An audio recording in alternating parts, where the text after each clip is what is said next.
Since the dawn of time, the untamed oceans have captured human imagination, their vast, restless waters serving as a humbling reminder of nature's raw power.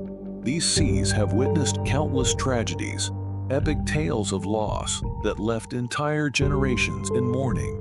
Among them is the legendary sinking of the Titanic, a name synonymous with catastrophe. Yet few know of an even darker chapter in maritime history. On July 30, 1945, the American heavy cruiser USS Indianapolis met a fate so harrowing it defies belief. In a nightmarish sequence of events, hundreds of sailors found themselves not only stranded in the heart of the Pacific Ocean, but also stalked by its most fearsome predators, man-eating sharks. The summer of 1945. The world stood on the brink of transformation. Nazi Germany had fallen, but Japan refused to yield, fiercely clinging to its war effort. To force an end to the Pacific conflict, the United States embraced a new and terrifying weapon, the atomic bomb. Tasked with a mission cloaked in secrecy, the USS Indianapolis, the celebrated warship, embarked on what would become its final voyage. This mission would ultimately seal its place in history, not for glory, but for tragedy. The USS Indianapolis was the pride of the U.S. Navy. Launched in 1931, the cruiser was an engineering marvel, 186 meters long, with 4 turbine engines delivering 107,000 horsepower, capable of reaching speeds of 32.5 knots. Over its storied career, the Indianapolis earned 10 battle stars during World War II, a testament to its resilience and valor. Yet by the spring of 1945, the ship carried scars of war. A Japanese human-guided torpedo had struck its bow, killing 9 sailors. The Indianapolis limped back to San Francisco for repairs, where it seemed destined to retire in honor. But fate had other plans. In July 1945, 2 leaders of the Manhattan Project, General Leslie Groves and Rear Admiral William Purnell, arrived at the docked cruiser with an urgent mission. The Indianapolis was to transport a top-secret cargo to the island of Tinian, the core components of Little Boy, the atomic bomb that would later devastate Hiroshima. The Indianapolis delivered its deadly payload on July 26. Its mission complete, the cruiser was ordered to sail to Lake Gulf in the Philippines, stopping at Guam along the way.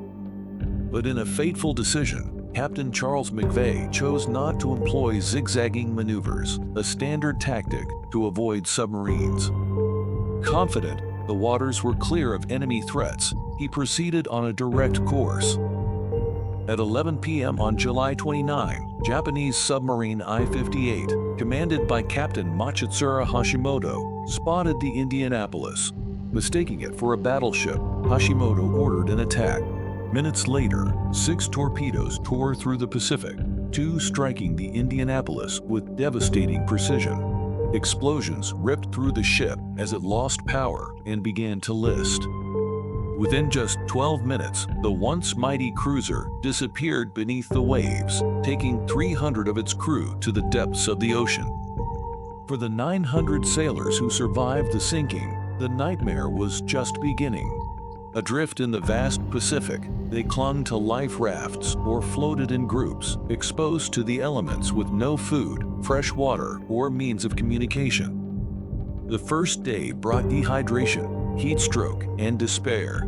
But the true horror came as dusk fell. Shadows moved beneath the surface, and the waters around the sailors turned into a living hell. The Pacific waters were home to some of the ocean's most dangerous predators, including oceanic white-tip sharks and tiger sharks.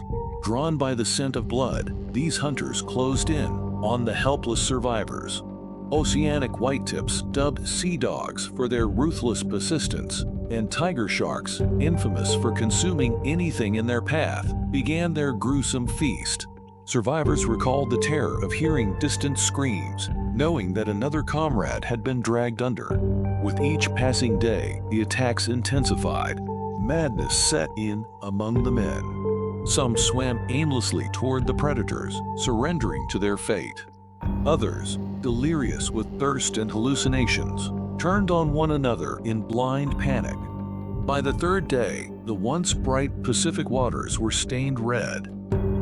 On August 2, a patrol aircraft on a routine mission spotted the floating men. The sight sparked a massive rescue effort, which lasted until August 8.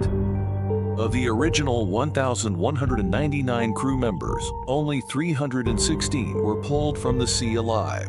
Many died within hours of being rescued, their bodies ravaged by dehydration, injuries, and shock. The exact number of deaths from shark attacks remains unknown, but the survivors' accounts paint a harrowing picture of a tragedy unlike any other.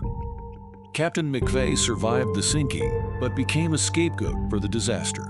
Court-martialed for failing to zigzag, he received hate mail for decades from grieving families. In 1968, unable to bear the weight of blame, McVeigh took his own life.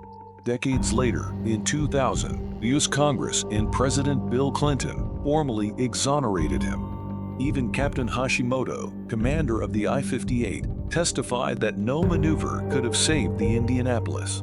The story of the USS Indianapolis is not just a tale of war, but a chilling reminder of human vulnerability in the face of nature's unrelenting force.